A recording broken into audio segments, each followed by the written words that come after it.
There are players who put up numbers, and there are players who leave a mark. Larry Bird managed to do both, but it's the mark that people can't seem to let go of. 3 decades after his last game, teammates and opponents alike are still telling stories about him. Not because anyone's asking, but because they genuinely haven't found a way to stop. That's what this is. A look at the man behind the highlight reel, through the eyes of the people who actually stood across from him. When Brendan Suhr and Isaiah Thomas sat down to talk hoops, the conversation didn't stay in the present for long. Both men go back decades in this league, and once Larry Bird's name came up, it turned into something more than a casual trip down memory lane. The two of them made the case that Bird, of all people, still doesn't get the credit he actually deserves. I laugh when they put the Mount Rushmores up nowadays, and I'm not trying to live in yesterday, but Larry Bird never gets put in it. And he scored. Fattel and I were a pretty good defensive team. He scored 60 plus points against us in New Orleans one night. 60 plus points. And Larry, I know I've talked to him about this. We were playing 12 games in New Orleans that year because we couldn't draw anyone in the Omni. And I came in from scouting a college game, and the fellow, the bellman at the desk, said, "Coach, you're going to win tonight." And I said, "Why?" He said, "Larry Bird was out with Rick Roby till 4 a.m. And I said, "All right." He put 60 plus points on us that night. 60. And the hangover probably, but he was so good. Passer, rebounder, everything. And the key is, Brendan, right? If he wanted to, he could have did it every night. Every night. Yeah. Good call. When you look back at key stat, right? When you look back at all field goal attempts a night per person, very few of us shot 20 times a night. Mm-mm. Jordan was the first volume shooter that entered into our league, where he would take, every night he would get, 22, 25 attempts, right? And a lot of free throws. And then Iverson, came along. But before that, everybody was averaging like 16, 17 shot attempts. Now, if you gave Bird 30 shot attempts, man, that era, and also during that era, and when we talk about it, and we remember, and how we remember it, and how people talk about it, are two totally different things. I'm finding out. So when I look at the '80s, hey man, the Bird was the dude, man. He was the guy, like in Magic and Kareem, Dr. J, those were the guys, Yeah. and everyone was trying to beat the Celtics. The Celtics, Lakers, 76ers, those were great teams. And we were fortunate enough to come along and beat them. But that dude, 33 in white, 33 in green, hey, he was the dude, man. He was the guy. Kevin Johnson wasn't the type of guy who got starstruck. A 3-time All-Star who'd gone toe-to-toe with the best of his era. He'd already seen enough elite basketball to know exactly what separated good from great, and none of it usually caught him off guard anymore. Then, early in his career, he showed up to Boston Garden, hours before tip-off, expecting an empty gym. Instead, he found Larry Bird already out there, alone, and that changed something for him. What I think are really cool stories. So first one, I get drafted in the NBA out of Cal Berkeley by the Cleveland Cavaliers. So you had Lenny Wilkins, the head coach. You had Wayne Embry, the general manager, 2 African-American legends. Then I got traded from there to Phoenix. But in my first half a year, I'm in Cleveland, and we playing the Boston Celtics. And if a game started at 7 o'clock, most of the players get there at 5:30. And if you're a rookie, if you want to get some shots in, you got to get there an hour early, which would be 4:30 in this case. Right. And I'm thinking, I want to get there really early. So I take a little, back then you take a cab. I have my gym bag. I go to the Boston Garden. It's 3:30. Yeah. And I'm trying to get in, and all the doors are locked because it's too early. There's no event going on at that hour. Finally, some security guy sees me, and he wasn't going to let me in, but he could see I had the Cleveland Cavalier bag. Yeah. And he's like, "Oh, yeah, they play tonight," so he lets me in, right? So I'm excited. I'm in. And now, the mystique of the Boston Garden. I mean, as a kid growing up, the parquet floor, the Boston Garden, does the heat work? Does the air conditioning work? Does the floor creak? All these sorts of things. So I'm inside there, and the guy said, the visitor locker room is this way. Yeah. And he said, the main court is that way. And I could hear some basketball activity going on in the main court. Yeah. So rather than go to the locker room, I peek. I want to see the parquet floor of the Boston Garden. Yeah, of course. So I go in there, I peek in there, and I look, and it's Larry Bird. Wow. Larry Bird is there 4 hours before the game with the ball boy. And he's shooting threes. He's working on his shot. Wow. So he's in the corner shooting threes. Yeah. And he makes his first one. So he was like a whoosh, bounce, pass, whoosh, bounce, pass. Repetition. Over and over. Yeah. So he made like 4 in a row, 5 in a row, 6 in a row. I'm like, all right, I'm going to leave as soon as he missed. This brother was at 35 before I just I'm going to be out here all day. So I left. Wow. He did not miss a shot. But the lesson for me as a young player was the work ethic. He's already an NBA champion, an all-star, a superstar. And he, at the end of his career, he's still putting that kind of time into his craft to make sure that he's at that next level. So for me, when you just think about a lesson learned and persistence and how do you persevere, that's what Larry Bird wasn't going to let the edge get away. Everyone remembers the night Larry Bird dropped 60 on the Atlanta Hawks. What gets lost in that story is that Doc Rivers wasn't just watching from the stands. He was out there on the floor, wearing the wrong jersey. So whenever the now championship-winning coach gets asked to relive that night, he's got more than one way of telling it. But when you played against somebody, do you remember? Well, you had the Bird night. I had the Bird night. That was a tough night, man. The biggest argument that night is, you only scored 6 on me. But nobody was guarding Bird, were they? Well, we were trying. You were trying to. But when a guy is literally coming up the court, calling his shots, and Bird talked a lot of trash. And that's in New Orleans. That's in New Orleans. In that game, we're on the free throw line, and he literally says, left side over across the 3, and you're listening to him. That's a tough feeling.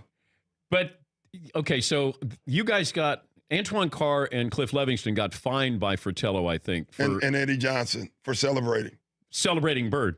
Yeah, it was the best film session. Every time when I see Mike, we still laugh. God, it was the greatest film session ever, because back then you didn't have, you watched the real game and just went, with a video, and Mike rewound the celebration 20 times. He just kept, not the shot, he just kept rewinding it, showing the guys, you remember they were giving each other high five. And then somebody falls off the bench. Yeah, too. that was Eddie Johnson. Yeah. Eddie Johnson falls off the bench in laughter, and Antoine Carr and Cliff gives each other high five. And our film session was 20 minutes of that. So it wasn't somebody not playing good defense on Bird. It was you guys celebrating Larry Bird. And Fratello wouldn't let it go. It just kept rewinding. And it was.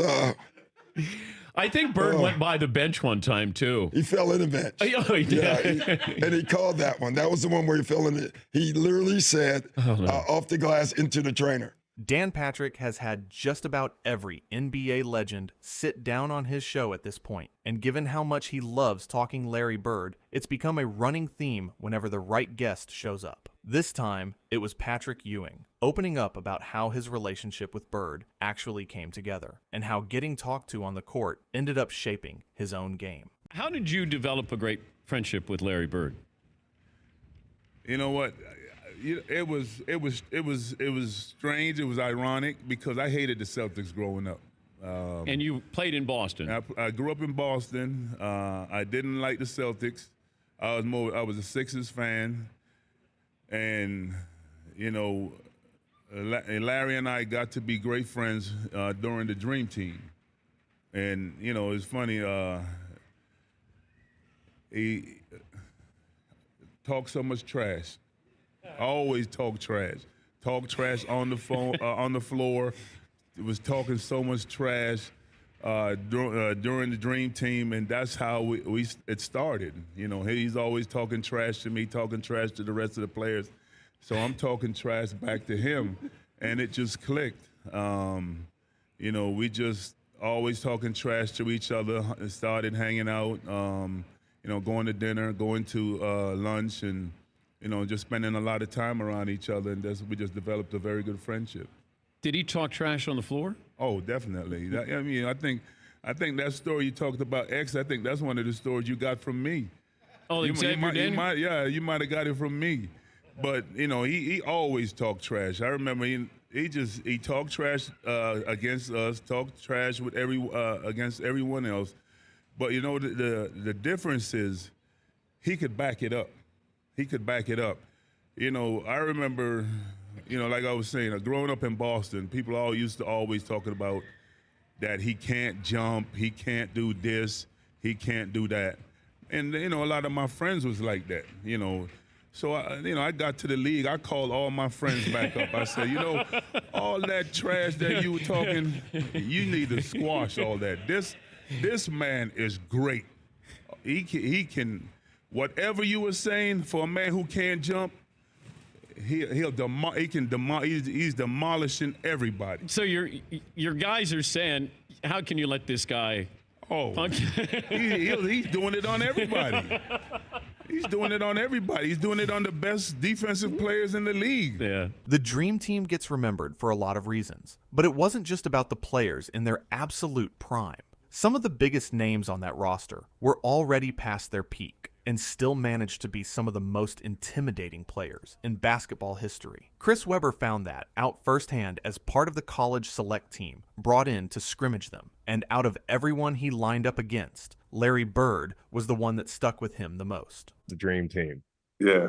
And that's one of these deals, like when The Last Dance came out and there was some scrimmage footage, like I wish I had some footage of that scrimmage because y'all had some ball players on your team, college kids who are big names now, but you're playing the Dream Team. And I'm kind of wondering when you walk in that gym, what it was like. Like, were you guys getting mean mugged?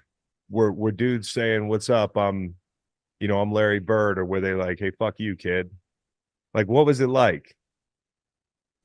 It was one of the best times of my life. Yeah. Because you know how it is. You're on the precipice of maybe reaching your dream, but at that time it was no Instagram where you could see what Magic's eating at night or what Jordan's doing. It was none of this. So it was like stardom. And I remember, first of all, going there with Bobby Hurley, Grant Hill. I mean, all of us, Penny Hardaway, all of us who were there, and I kept calling us the crash test dummies because I'm like, guys, listen, we're supposed to be in the Olympics this year. They stopped that. Basketball is about to reach a new era. This is the greatest team ever. And they want us to come sit in the car and run up against the wall and see how hard it hurts to play against these guys. Did you get a waiver?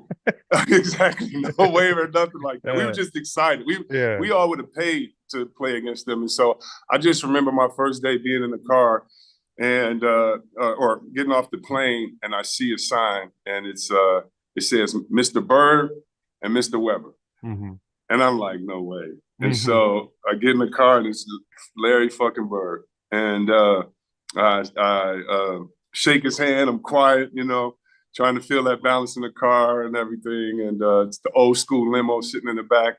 And when we get out, he doesn't say much. But when we get out, he goes, hope you get your sleep tonight because I'm going to bust your ass tomorrow. Yes. And I didn't know what to say, but I knew this is a moment you have to say something. Like you can't. And I was like, Larry, your back is already hurting, man. You need to take it easy. And then I run to the room and I call my father. I'm like, Dad, Larry Bird was just talking shit to me.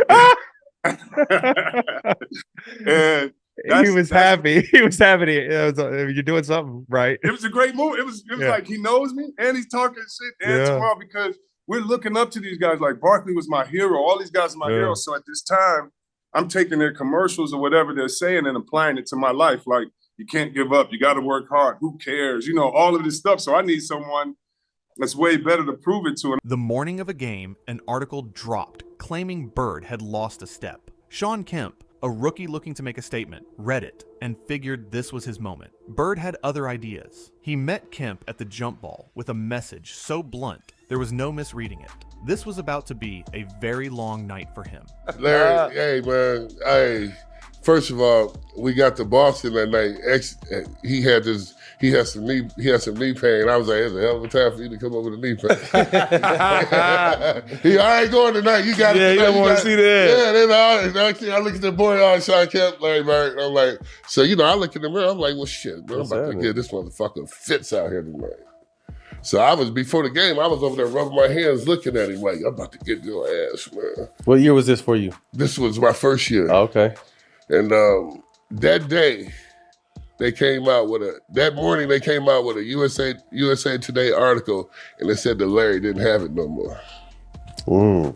So he came out that night to make a statement, and I was just the prime candidate to be. Yeah. Before the game, he told me, he was like, he just shook his head at me. He said, man, it's going to be a fucked up night for you.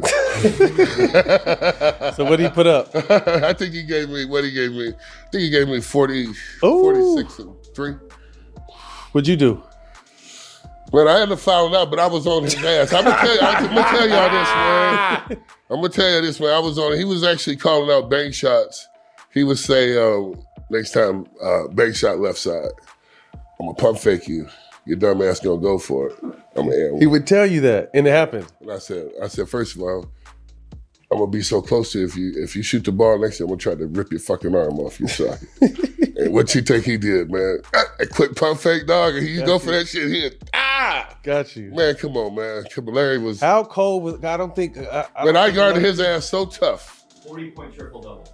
I guarded his ass so tough that after the game, he came... He sent a little letter over there to me. He was like, I've had nobody play defense that hard on me. Mm-hmm. I love it. He go, I appreciate you playing out here. Then he was like, I got a little All-Star game. Why don't you come work out with me? Come to All-Star game, man. That's dope. And let me see that summer. And I was like, shit, that meant everything to me. Yeah, that's so you guys became friends after absolutely, that? To this man. day? Absolutely. So it went from him whooping my ass to him teaching me a few things. I surely appreciate it. That's the old NBA. That's how it used to be. That's how it's supposed to be. Yep. That's how it used to be. Isaiah Thomas and Larry Bird have one of the most layered relationships in NBA history. Years of playoff wars, genuine tension, and a rivalry that occasionally spilled over into real animosity. So when Isaiah sat down in 2026 and shared a Bird story nobody had heard before, one that was actually lighthearted, even warm, a side of that history rarely told, it hit differently than the usual Pistons-Celtics battle stories. There's no complicated way to sum this up. Now, our back line at one time was Kelly Tripucka, Bill Laimbeer, Kim Benson. 3 white dudes. 2 of them I ain't ever heard of. Okay. All right. So we walk out on the court and he said, who guarded me? And I said, well, hey, we both from Indiana. We talking stuff. Me and his mom had a close relationship in college. His mom would write me notes, was even writing me notes when I was in the pros, good luck, everything else, right? So Larry used to always call me Cheesy, right? He's like, Cheesy, who guarded me? And I was like, I got Kelly, I got Lamb, I got Benson. He's like, you ain't got no brothers? He's like you? He's like you. Disrespecting me. That's what he said. Straight up. That's exactly what he said. He said, hey, man, you can't put no white dude on me. Hey, that is straight disrespect, right? He said, don't put no white dude on me. So check this out. So the next year we come back, I said, I got somebody for your ass, right? Yeah. He said, who you got? I said, Robin. He said, okay, he's a little better. He said, but don't ever put no white dude on me because that is disrespectful. I was like, okay. Now, I don't know how America gonna feel about that. They'll be all right. But I think he said it in Sports Illustrated too. Yeah. You can go get the quote. I heard other people talk about Larry Bird, and I had conversations with people like John Sally, and he said the same thing. He was black. Yeah, I was like, man. When he walked on the court, he was black. Straight, hey, man. But that's who he played with. So that's what I heard. No, he played with the garbage. The garbage truck workers in story is in French Lick. He grew up. Him and Quinn Buckner, right? Mm-hmm. So he grew up. Even though French Lick, that's that's kind of Larry. You know, he ain't into all that, Yeah. right? He like, you know, He did his own thing.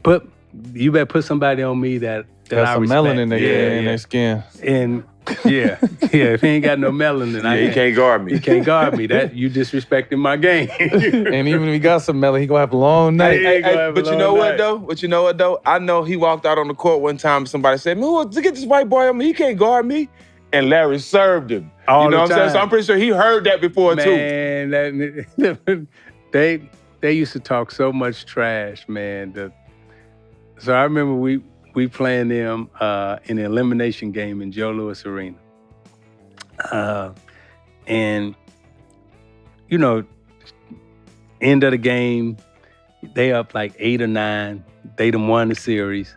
And you're going to try to take that last shot, right? And Mikhail said, I hope you make this last shot because it's your last one of the season. While I'm in the air. Midair. Bam, clang, I missed it, you know?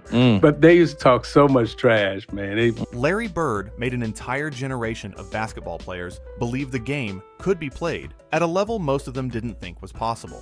That impression never faded. If anything, it's only gotten stronger with time. And as long as the people who were actually there keep telling these stories, it's not going anywhere. Thanks for watching. Be sure to like, subscribe, comment, and share the episode if you enjoyed it. And we will see you in the next one.